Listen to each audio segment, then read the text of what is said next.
ayun, for the impression, I would like to relate it in a way how it affected me. No, as a person, as an employee, as a co-worker. Tikang kakulog, I felt the sense of urgency. Nga bagan, halaka, durong ka-importante na kailangan on Monday mismo makag-discuss kita. Actually, even before exercise 8 kan Ma'am Nelly, nauna na ako pag-text kan Sir Jason. Sir, Monday meeting kita. I really need to relay this. I need to re-echo this. Very important. Kay, bisan pa may timeline nila Ma'am Nelly nga 6 months. Seguan kan Sir Jason, February ngayon, March, around like that. Pero nasa nga ako Monday dayon. Kay, how about, kakulog nakarilit ako, how about niyan dayon? Magkamay na disruption. Di kita makaram kung ano naton, kung paano kita makakapag push through with our operation ha office. So, kakulog dahil nakapag-schedule ako. True enough, cancer, okay cancer, sige ko no, Monday meeting kita. That bisan damo pa tam na kalinya ng mga activities kasi next week we'll have PPE and inventory count, physical count. May mga naka-schedule to per offices. Yet, I was able to get a schedule kan Sir Jason Monday. So, ang sense of urgency nato nakadausap, parang somehow, later on, magpapasalamat kita. Parang we'll look back na I've been a big part to this office response team or response continuity strategies na bagan we're able to cater to different offices and mga frontliners na even nagkamay ang disruption na kahimo kang framework. Actually, natin ginimo from Monday to Friday, this is already the starting point. Yes. Kasi why? Monday, on our way here man ako pagkaan ako, 5 days. Baga maihaman ng 5 days kung magpo-formulate na given na may naman naging hatag nga 1 pager, 2 page nga aton bubutangan ng aton mission essentials. Meron na kasi sir, initiated by the PDRRM. That was in August. Actually, na-accolade ko na nahimo. Pero that was in time na kanya ko ready na.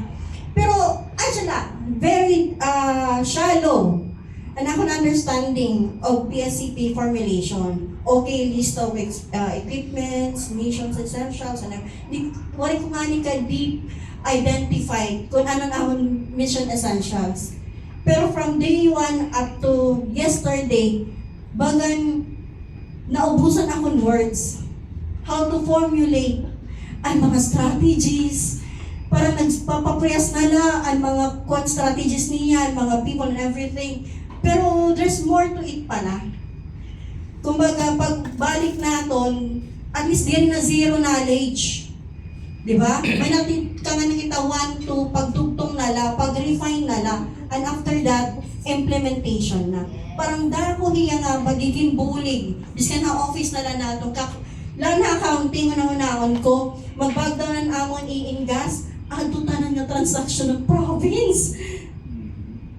So, wala talaga, walang function ng accounting kapag yung system namin mismo yung mawala. No? Nandun lahat ng payroll natin, how many years of transactions, utilization reports and everything. Pero wala kaming idea ano gagawin namin, ano yung mga backup plans namin until now. Until Monday. Wait, seryoso to. So, nagkaroon ako ng sense of urgency and I hope ganun din sa iba. Yes. Okay na po yung nagkaroon na tayo ng knowledge. I understand yung iba, how many months pa lang sa office pero hindi nila alam bakit sila yung pinadala. Pero yun nga sabi nila, there's reason, there's purpose na kayo yung pinadala. So, let's make that purpose materialize in the days, in the months to come. Very exhaustive yung discussion, detailed, comprehensive, na hindi ko alam na bakit may mga ganitong terminologies. Pero yun nga, as a whole, kailangan siya part and parcel of the whole PSCP plan. So, kailangan talaga natin gawin. At the end of the day, gagawin natin. Di ba? Hindi yung andito, okay, sige, knowledge.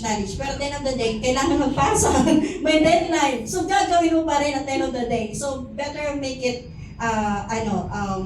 fruitful, productive, and meaningful for the office. So yun lang. Thank you so much, and thank you for the facilitators po natin. Thank you for sharing your knowledge. Hindi namin, akala ko dati provincial level lang. Kasama lang mga LGUs, PDR, ganun lang. Pagtingin ko, province lang sa Samar. Tapos yung natin speakers are from Manila, from region. Thank you so much po, Sir Van. Thank you so much for initiating this training po. Thank you po. Yan lang.